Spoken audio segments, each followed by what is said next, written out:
Dostlar, eski Sagopa Kajmer'i özleyenler el kaldırsın. Düşersem yanarım şarkısında Sırat Köprüsü'nden işte bu sözlerle bahsediyor.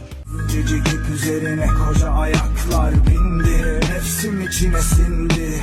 Kirpiklerim titremekte korkularından, düşersem yanarım. Ateşten Gömlek eserinde Allah'ın isimlerini işte böyle zikrediyor. İlahi merhamet sarayı, ya Hannan, sensin Rana, sensin Mana, sensin Rahman, sensin Canan. Bir çıkar yolum yok şarkısında Rabbine böyle şükrediyor. Rabbine hamdü senalar olsun, yazdırıyor ilham kaleme elhamdülillah. Yolundayım neyleyim alemi. Tadı Yok şarkısında evrim teorisini işte bu sözlerle çürütüyor. Oysa ölümü bilmiyorsun, ölümü bilen yaşamaz, zerre tenezzül etmez. Ölümü bilen hiç gelir mi Rabbini bilmezlikten.